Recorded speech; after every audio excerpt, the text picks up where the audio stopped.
दोस्तों बहुत बहुत स्वागत है आपका इस वीडियो में। तो चलिए दोस्तों बिना किसी भी देरी की वीडियो को शुरू करते हैं और दोस्तों वीडियो को पूरा जरूर देखिएगा। तो पहला क्वेश्चन पूछा है आपसे, लाइफ डिवाइन पुस्तक के लेखक कौन है? तो लाइफ डिवाइन पुस्तक के लेखक अरविंद घोष हो जाएगा, ऑप्शन नंबर बी हो जाएगा अरविंद घोष। चलिए आगे। और अगला क्वेश्चन आपसे पूछा है, बढ़िया क्वेश्चन है, थोड़ा हंसमुख क्वेश्चन है कि नौटंकी किस राज्य का प्रसिद्ध लोक नृत्य है? तो जो नौटंकी है वह उत्तर प्रदेश अर्थात यूपी का प्रसिद्ध लोक नृत्य है, ऑप्शन नंबर बी हो जाएगा। और अगला क्वेश्चन पूछा है आपसे कि नरौरा नाभिकीय विद्युत संयंत्र किस राज्य में स्थित है, जो कि वीवीआई क्वेश्चन है।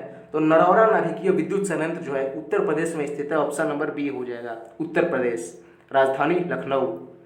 अगला क्वेश्चन पूछा है कि कौन सा अनुच्छेद सामाजिक समानता का अधिकार प्रदान करता है? तो सामाजिक समानता का अधिकार जो है आर्टिकल 15 यानी अनुच्छेद 15 प्रदान करता है।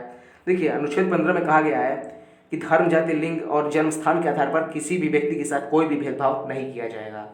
चलिए आगे। और अगला क्वेश्चन पूछा है आपसे कि पहली औद्योगिक क्रांति किस देश में हुई थी? तो पहली औद्योगिक क्रांति यानी इंडस्ट्रियल रिवॉल्यूशन आपको ब्रिटेन में हुई थी, ऑप्शन नंबर सी हो जाएगा। पहली औद्योगिक क्रांति ब्रिटेन में हुई थी। अगला क्वेश्चन आपसे पूछ लिया है, बढ़िया क्वेश्चन है कि शक समूह किसने चलाया था? तो शक समूह कनिष्क ने चलाया था और हम लोग शक समूह को ही फॉलो करते हैं। याद रखिएगा शक समूह कनिष्क ने चलाया था 78 ईस्वी में, 78 ईस्वी में शक समूह कनिष्क ने चलाया था। चलिए आगे बढ़ते हैं। और अगला क्वेश्चन आपसे पूछा है कि वर्तमान में तक्षशिला विश्वविद्यालय किस देश में है? तो देखिए तक्षशिला विश्वविद्यालय की अगर बात करें तो प्राचीन, अगर आप चंद्रगुप्त मौर्य के समय में देखिएगा तो शिक्षा का एक बहुत बड़ा केंद्र हुआ करता था, तो वही तक्षशिला विश्वविद्यालय। अभी वर्तमान की बात की जाए तो पाकिस्तान देश के अंतर्गत आता है, ऑप्शन नंबर डी हो जाएगा। चलिए आगे बढ़ते हैं। और अगला क्वेश्चन पूछा है आपसे, कूडनकुलम परियोजना किस राज्य में स्थित है? तो कूडनकुलम परियोजना जो है तमिलनाडु में स्थित है, ऑप्शन नंबर डी हो जाएगा तमिलनाडु, राजधानी चेन्नई। अगला क्वेश्चन पूछा है आपसे, किस महाद्वीप को प्रायद्वीपीय महाद्वीप के नाम से भी जाना जाता है? तो यूरोप महाद्वीप को प्रायद्वीपीय महाद्वीप के नाम से भी जाना जाता है, ऑप्शन नंबर बी हो जाएगा। और अगला क्वेश्चन पूछा है आपसे, और बढ़िया क्वेश्चन है कि भारत में हरित क्रांति किस प्रधानमंत्री के नेतृत्व में हुई थी? तो देखिए भारत में हरित क्रांति जो है वो लाल बहादुर शास्त्री प्रधानमंत्री के नेतृत्व में हुई थी, ऑप्शन नंबर बी हो जाएगा। आपको डेट याद रखना है कि भारत में हरित क्रांति चलाया गया था 1966 से 67 ईस्वी के दरमियान भारत में हरित क्रांति आई थी। और हरित क्रांति से सबसे ज्यादा जो फसल पे प्रभाव पड़ा है वो गेहूं के पड़ा है। गेहूं की जो पैदावार है वो काफी ज्यादा ही बढ़ गई थी। ये पॉइंट याद रखना है कि हरित क्रांति के भारत में आने से किस फसल की पैदावार में काफी ज्यादा वृद्धि हुई है? तो गेहूं के 1966 से 67 के समय में आई थी। कुछ पॉइंट याद रखिएगा। और अगला क्वेश्चन पूछा है आपसे, भारत में रेशम सर्वाधिक कहाँ होता है? तो देखिए भारत में सबसे ज्यादा रेशम कर्नाटक में होता है, ऑप्शन नंबर सी हो जाएगा कर्नाटक में। याद रखिएगा रेशम भी सबसे ज्यादा कर्नाटक में होता है और सोना भी सबसे ज्यादा कर्नाटक में ही होता है। अब पॉइंट याद रखिएगा, अगर पूछ ले कि विश्व में सबसे ज्यादा रेशम कहाँ होता है, तो विश्व में सबसे ज्यादा रेशम जो है चीन में होता है। ये भी पॉइंट याद रखिएगा। और अगला क्वेश्चन आपसे पूछा है, देखिए अभी यूपी में इलेक्शन है तो क्वेश्चन वहां से बनेगा ही कि उत्तर प्रदेश में राज्यसभा की कुल कितनी सीटें हैं? तो उत्तर प्रदेश में राज्यसभा की कुल 31 सीटें हैं, ऑप्शन नंबर डी हो जाएगा। ये तो बात हुई उत्तर प्रदेश की। अगर क्वेश्चन पूछ ले पूरे भारत में राज्यसभा की कितनी सीटें हैं, तो 250। चलिए आगे।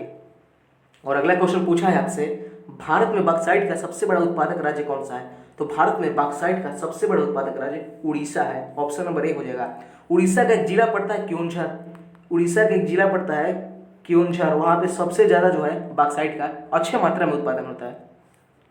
और अगला क्वेश्चन आपसे पूछा है, बढ़िया क्वेश्चन है कि सबसे कम उम्र में फांसी की सजा देने वाला क्रांतिकारी कौन था? सबसे कम उम्र में फांसी की सजा देने वाला, माफ कीजिएगा फांसी की सजा लेने वाला, यानी जिसको फांसी हुई थी वो क्रांतिकारी कौन था? क्वेश्चन कुछ इस तरह से होना चाहिए, थोड़ा सा इसमें त्रुटि हुआ है तो आप समझिएगा।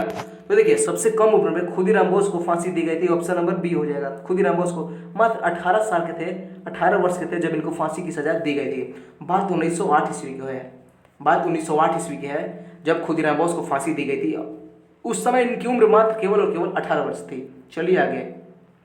और अगला क्वेश्चन पूछा है आपसे, मुगल साम्राज्य की स्थापना किसने की थी? तो मुगल साम्राज्य की स्थापना बाबर ने किया था।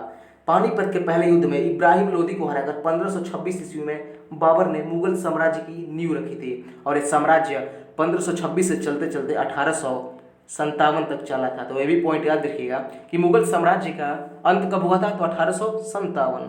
चलिए आगे। अगला क्वेश्चन पूछा है रवि कुमार दहिया किस खेल से संबंधित है।